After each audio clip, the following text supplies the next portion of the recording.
Борбордук шайлоо комиссиясы конституциялык мыйзамдын негизинде жогорку кеңеш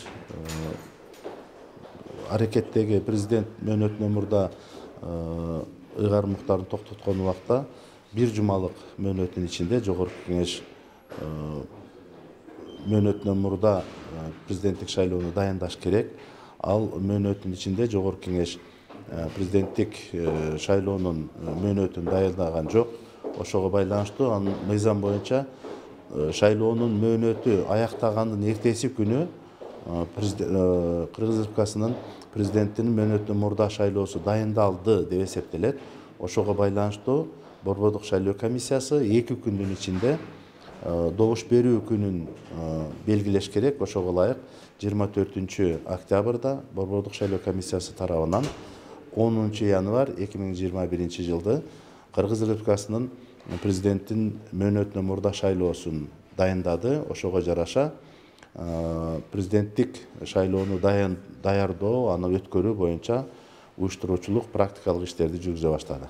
Президенттик шайлоодо календарлык пландын негизинде жана конституциялык мыйзамдын негизинде президенттикке жылдырылуучу талапкерлерди жылдыруу субъектиси бул 2 субъекттен болот.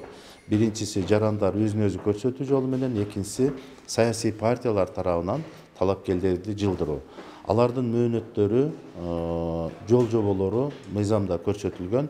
Ошого жараша талапкерлерди жылдыруу процесси бул 15 ноябрга чейин жүргүзүлөт. Ал эми шайлоочулардын тизмеси, алдын ала тизмесин ар бир шайлоо участкасына илүү этабы бул 19 ноябрга чейин жүргүзүлөт. Андан кийин тиешелүү документтерди 7 декабрга чейин Борбордук шайлоо комиссиясына ошол талапкер же болбосо саясий партия бериш керек. Андан сырткары эсиңиздерде болсо, бул президенттик шайлоодо президенттикке талапкер өзүнүн колдоо иретинде 30 миңден кем эмес биздин жарандардын колун чогултуш керек, кол тамгасын чогултуш керек. Кол тамганы чогултуунун жана Борбордук шайлоо комиссиясына тапшыруунун мөөнөтү 3 декабрга чейин жүргүзүлөт, 18:00 чейин.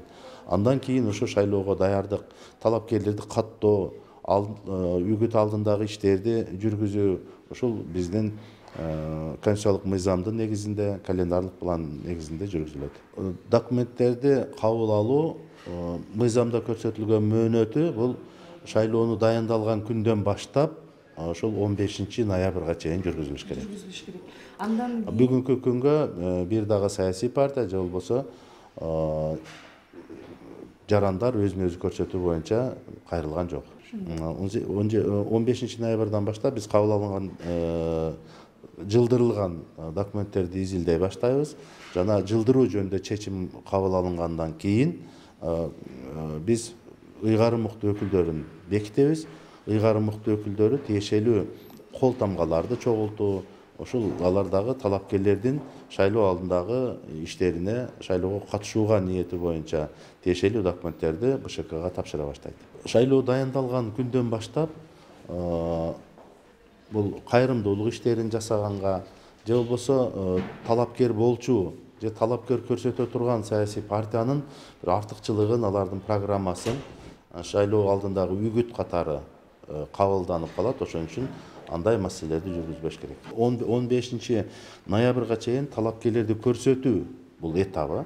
Андан кийин 7 декабрга чейин тиешелүү мыйзамда көрсөтүлгөн документтерди Борбордук шайлоо комиссиясына тапшыруу этабы болот.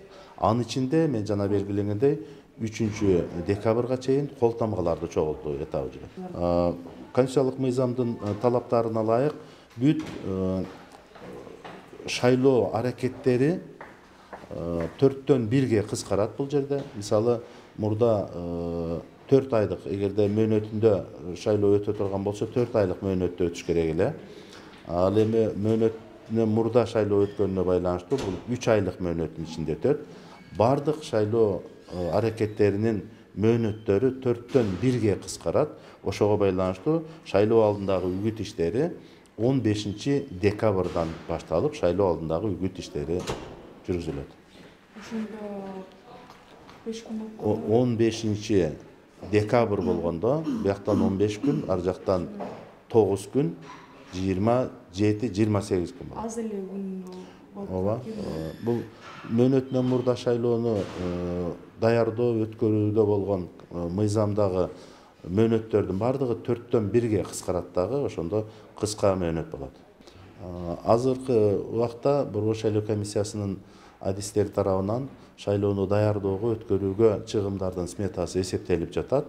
Бул 500 миллиондун тегерегинде болсо керек. Азыр так сумманы чыгымдардын сметасы эсептелип чыккандан кийин бекилгенден кийин айта алабыз. Конституциялык мыйзамга өзүңүздөргө маалым болгондой Жогорку Кеңеш тарабынан өзгөртүү киргизилди. Форма 2 бул Кыргыз Республикасынын чегинде пайдаланылбайт. Республиканын сырткары жактагы жарандарыбыз үчүн ал пайдаланылат. Бирок шайлоо комиссияларынын мүчөлөрү ошол добуш берүү күнү коомдук тартипке назар салуучу укук коргоо органдарынын өкүлдөрү, байкоочулар ошол өзүнүн адресин алмаштыруу боюнча арыз бергенге укуктуу. Президенттик шайлоого жалпы эле шайлоо укугуна, активдүү шайлоо укугуна ээ болгон 18 жаштан жогорку шайлоо күнүнө карата 18 жашка чыккан Кыргыз Республикасынын жарандары шайлоого катышууга укуктуу. Талапкерлер жалпы көрсөтүлгөндөй эле пассивдүү шайлоо укук деген түшүнүк бар. Бул соттуулугу болбогон, Кыргыз Республикасынын чегинде жашаган Кыргыз Республикасынын жараны болуш керек.